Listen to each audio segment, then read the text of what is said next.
Hello, welcome back to a new video. This one is again about the small rig cage. I promised on Facebook and questions on the YouTube channel that I would answer them. Now I'm a bit tired and I had Chinese food, and well, that's more like Dutch Chinese food and not like Chinese food. But I always get a little bit tired after that, so we will take it slowly, but I will try to answer as many questions as I can, if I can remember them. Also, because I'm showing some of the video stuff, because a lot of questions was about do the connection work, etc, etc. I'm not using my normal setup, so one of the things I'm going to show is the microphones and external monitors, and well, that means that I can't see myself, so sometimes I will get up and check if we are still in frame. Because if you've been following my channel, I don't like to put a lot of time in making these videos. I hit the record, at the end I press stop, and then I upload it to YouTube, and that's about it. So again, we are continuing the low production value idea. So now I have to get up and sometimes see if I are still in the picture. So let's go to some of the questions. And maybe some of the things that we've been talking about. So let me try to hit them all and see which one I forget, and you can complain. So first thing I want to show you is also the small hacks that I already made. So one thing I said I would do, and I did indeed, is on this part, which I hope you can see, because there's no way for me to check. I put some Velcro here, and I said I would do that because this is sort of bangling around a little bit. And by putting a little bit of Velcro here, which still works on the Peak Design plugs, you can just put some Velcro here. I can attach it quite easily like this, because it doesn't need much. And now, as you can see, it's totally stable in this place, which I really like. So I already started changing up some of the things. I also added the rubber layer that I talked about, and I put in this plug we talked about before. At least some people, and including me, one of the reasons why we wanted to have the door stay on the camera is that we could add something below here. The water, of course, is more protected simply by the distance, but we can also add like some extra protection below the camera where some people feel the weak point is. That does not really answer one of the questions, but so let's get going. One of the questions I had was about the shininess of it, of the plate. Now what I did, I took also the other one. So this is the one from Really Right Stuff, and I will slowly turn it because I can't view back the monitor, but to me, I would say that it's in fact a little bit more grayish and less shiny than the one from Really Right Stuff. So I don't really feel this is a valid point. Yes, you can see it, and on the pictures on the website from Small Rig, they replaced most of the pictures now, because they first had pre-production units on there. And you can see that, for example, over here, which is now newly designed, you can quite clearly see it on the website now. That's different. But they were a little bit shiny. But in the pre-production version, and I'm assuming it is the same in the production version, it's actually quite a matte sort of black.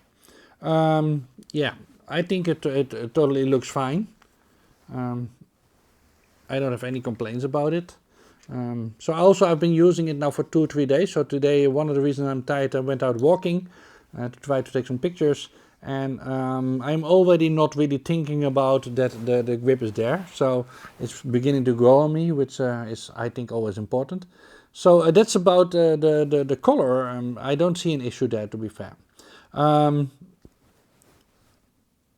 We also still have the option to put something on there, of course, some kind of tape. One thing I've been looking at, and maybe someone in the States can hunt it down for me. Actually, I do think it's interesting to figure out if we can put some of this same wrap around on this. I think that's an interesting question. The only place that I found it which has something which is extremely close is actually, we don't have many handguns in the Netherlands, but it's actually a gun grip tape. So people make extra grips for their guns, I guess, or change them. And there's actually material which looks very similar to this that you can use for that. The other place I've been looking at is for tennis rackets. So for tennis rackets you also have this anti-grip sort of thing, which sometimes looks extremely similar, and that might also work. So let's go to some more real questions. The first one is, do the connections all work? Now I will try to do this as best I can. I do think it makes more sense to open up the slides, that's why we made it that way. But let's first see if we can use them in a normal way. So you can, the bottom one, let's first do that. So let's figure out which cable we can plug in there. So also keep in mind this is a little bit different for the different cameras, right? So the A7 III and the A7 R3 using the same layout, although one has one extra connection, but A9 actually has this these things flipped. So that's an important sort of thing. So, but let me first put this one in. As you can see, the last thing I want to do is destroy my connection. Actually, this one is quite difficult to get in. I've done it before, so I know it's possible. Not sure if... Okay, hold on. Now, actually, this might be a small problem. Let me open it up a bit. Which I think, to be fair, makes much more sense, but I think it has to do with the flap. You probably have to put this in some position that the flap can still close up. So if you open it up, you can put in the connection just fine, and then you can close it up. So it is possible.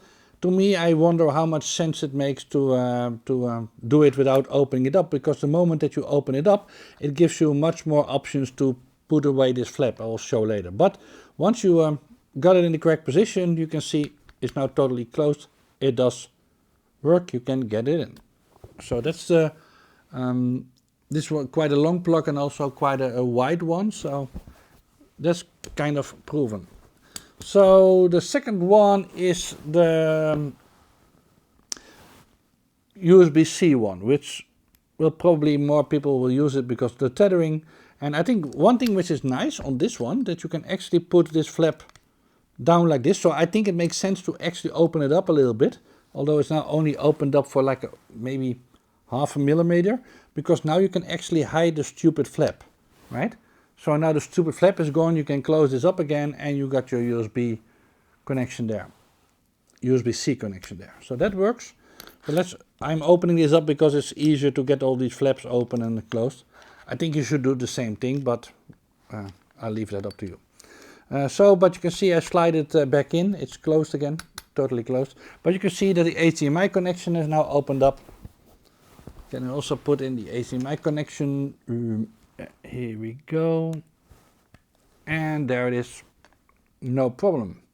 And the last one, and I will also build a small rig so that you can see this working and combine them.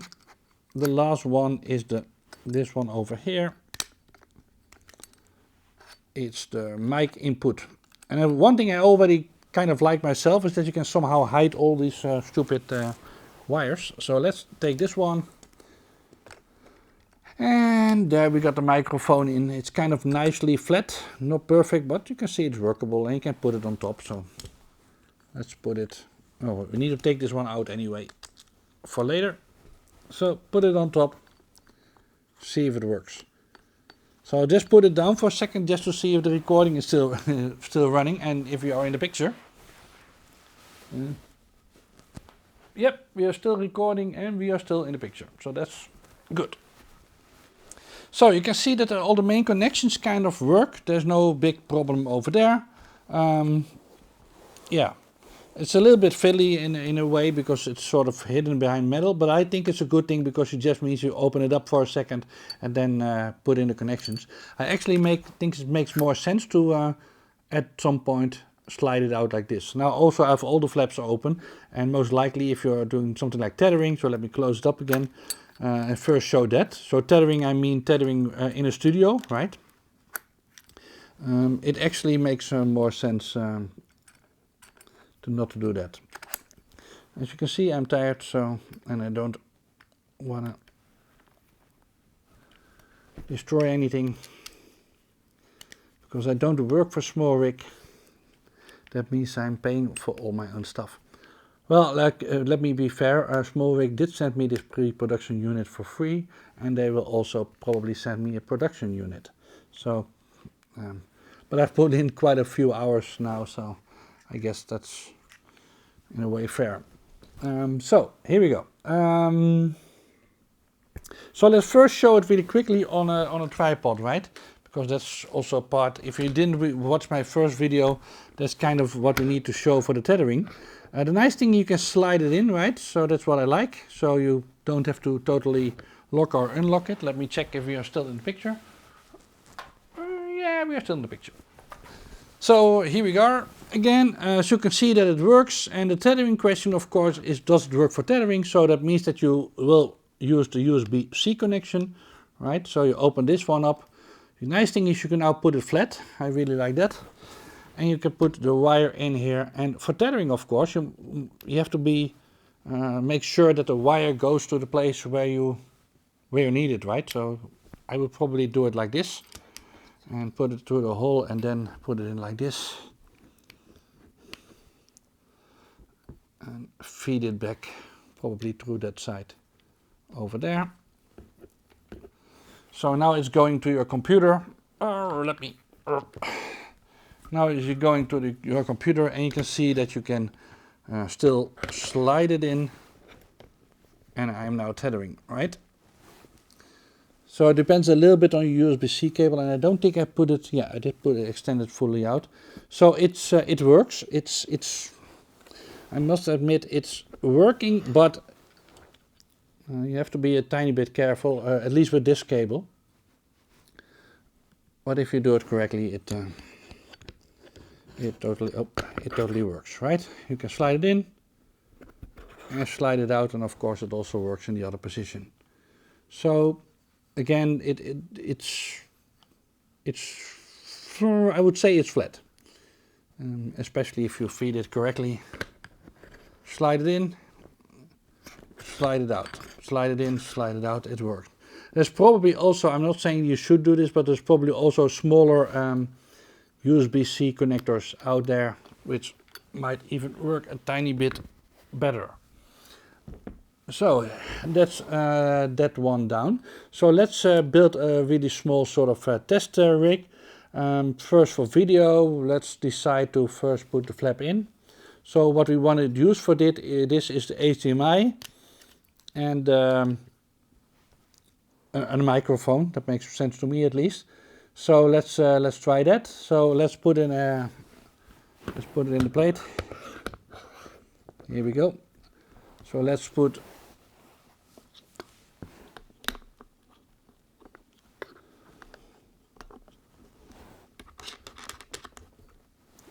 a monitor there.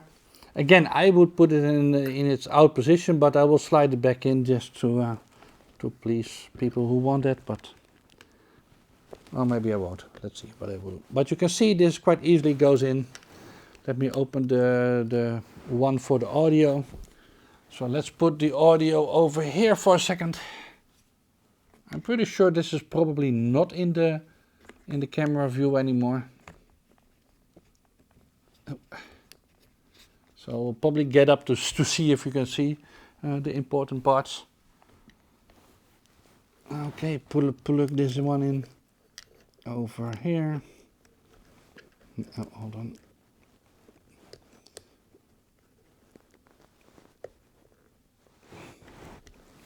Okay, let me check if we are still in the picture. Yeah, we kind of are. So let me rotate it a tiny bit. So, but you can see it's now hooked up, and you can, I should have rewired it internally. It makes more sense. Well, you can still do that. You can take it out, put it like this. And this is actually kind of one of the points I wanted to make. One of the things that I like about the way that we try to make it is that you can kind of hide the cables a little bit better, right? So what you can do is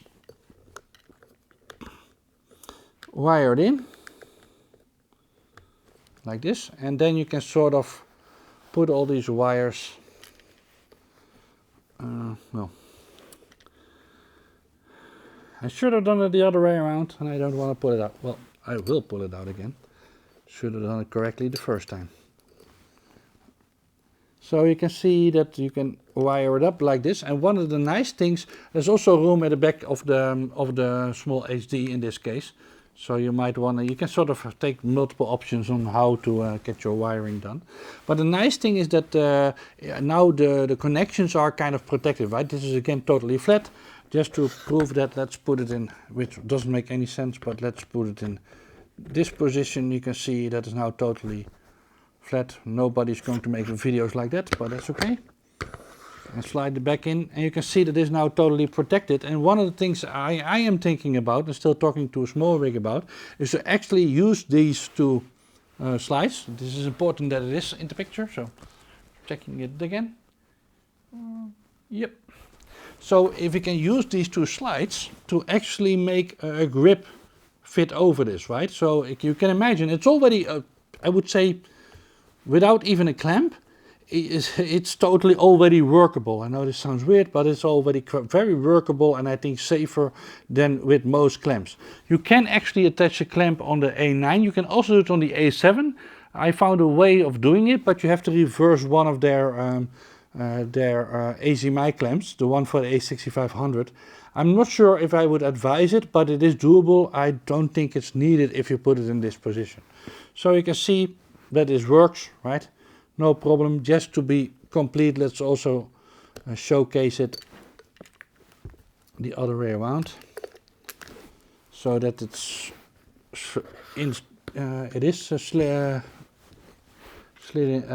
slided in fully. Okay, here we go. Lock it down again. So now totally in position. So let's first put in the audio.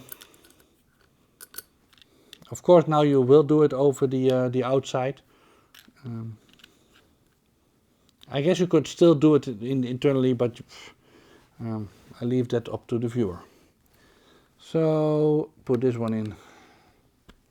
And here we go, right? Let me also turn it on. I have not done that in a while, so let's assume that it works. And guess what? It works, and we also have audio. Yep, we have audio coming from the external mic. See? Totally workable setup. Again, I will pull it out myself for reasons I've already outlined. But even then you can see in a way that's already nicer than without the bracket, because you can see that you can hide stuff, right? Although I have to be fair, yeah, this is totally locked up. Yes. No, it's not. I'm sorry. I didn't totally slide it in. It's a little bit... I guess it has to do with the flaps being out, so let's do it again. Again, I don't think it actually makes sense to do this, but because you can't hide these flaps as well,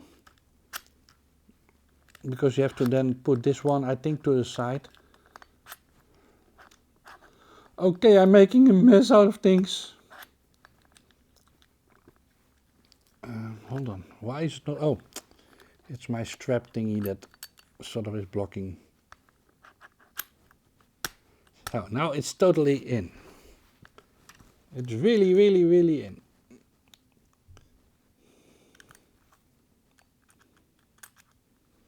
So this is probably going to be one of my worst videos ever, but that's okay.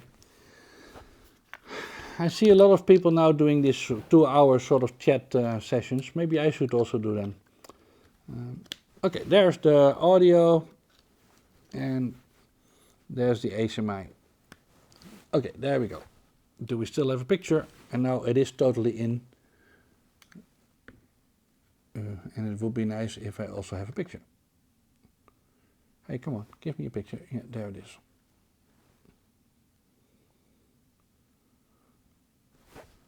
Sometimes the auto on-off function is a little bit weird on the small SD.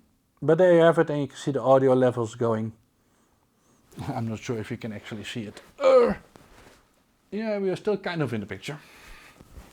So I will review this video to see if we are somewhat in focus. But you can see working setup. So I think this covers kind of the whole idea about the connections. So let me take this off again and see if I can remember more questions. I guess one thing which is nice is one of the attachments that we, I wouldn't say supply, but we designed it in and I've posted some pictures already, is actually these holes, right? So these holes can be used for different things. One of the things you can use them for is, let me put this away and put this victim on its side. You can actually use some of these holes, which is totally different than the other L brackets that's on the markets, is that you can use this to attach stuff. So one thing which might be handy to add is actually this little extra cold shoe. You can do it on this side, you can also do it on the other side. You have to take a little bit more care in how you do that. You have to take the bracket off and then put it in, but if you want to, you can also put it to this side or to this side, and now you can attach. Of course, you can also attach the monitor there. I don't think it makes sense, but something like a microphone is totally doable.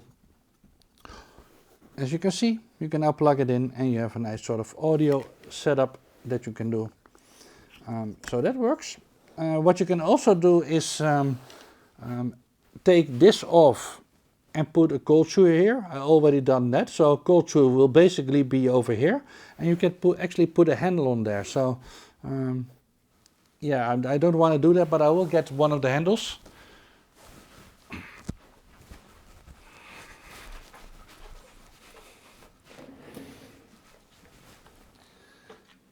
Okay.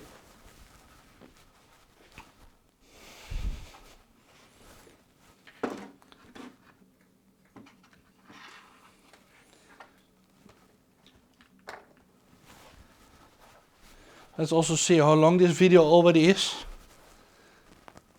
We are at 22 minutes, so it's going to be a half an hour video again.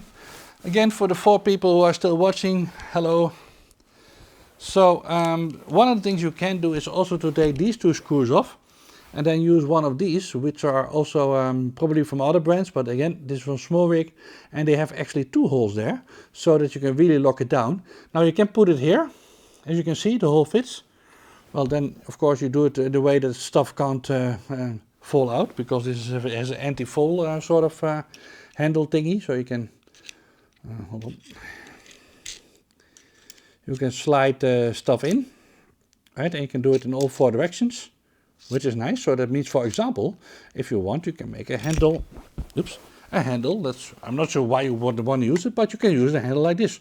One possible use could be if you don't have a video head with you, you could kind of do it like this. Somebody else asked, and I advise you can also use this to put it over here to actually create like a flash handle, right? So if you want to have a flash sort of extension on top of it, that's one possibility. So there's more stuff that you can do with these holes over here, and the same is of course true with the holes over here, right? They are made for the Metabones connector, but there's already ideas about to use this to create a bigger support for maybe something like an arca plate that goes over in this direction, to be allowing for bigger lenses, or to have real lens supports going like this. So the holes are there, we can use them, and one of the nice things about companies like Smallrig, because they're more, is that they are really video and rig building oriented, which is more a video thing than a photography thing.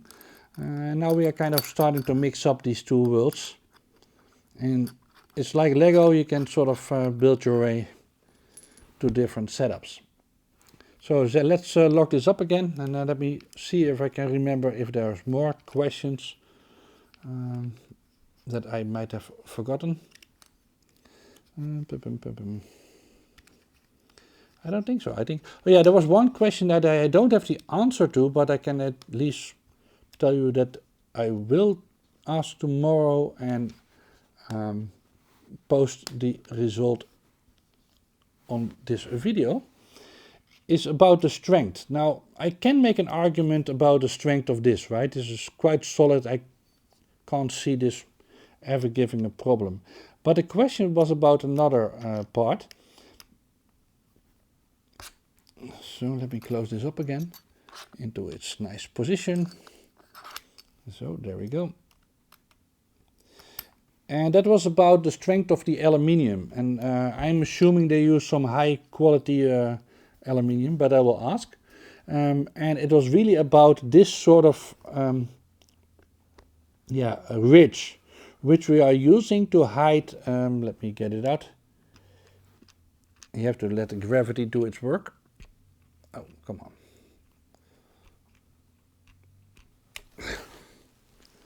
Normally it comes out quite easily. Well, I'm not going to get it out quickly. But you can take it out. But there was a question about how strong this bar is.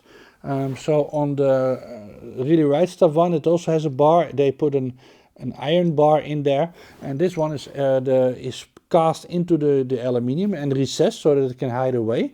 But the question was, is this strong enough to hold your camera and one of your expensive lenses?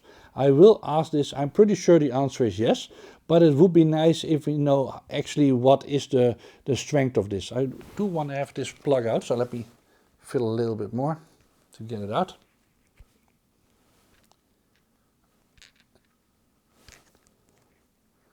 Oh, come on. Normally it comes out quite easily.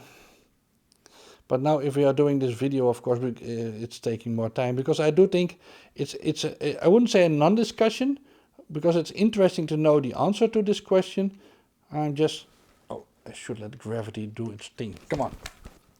Come out, little block. Going to use a tool.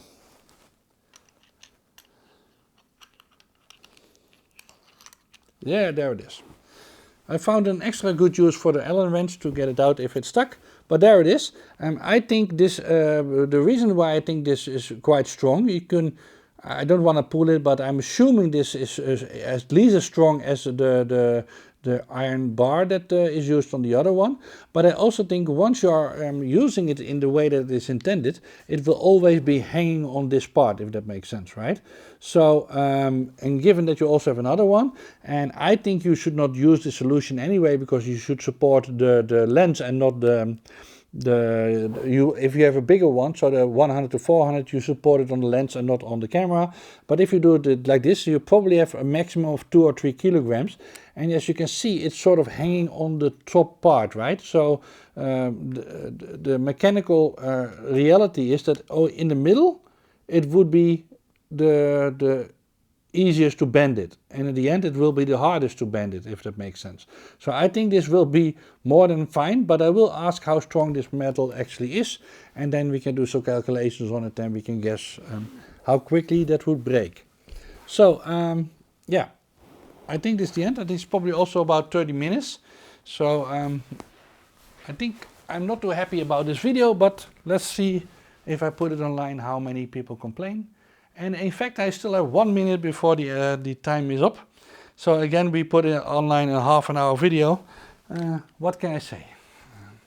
Hopefully this gave you some of the answers if you're waiting for this one. As far as I know, the version will be coming out on the 15th of May.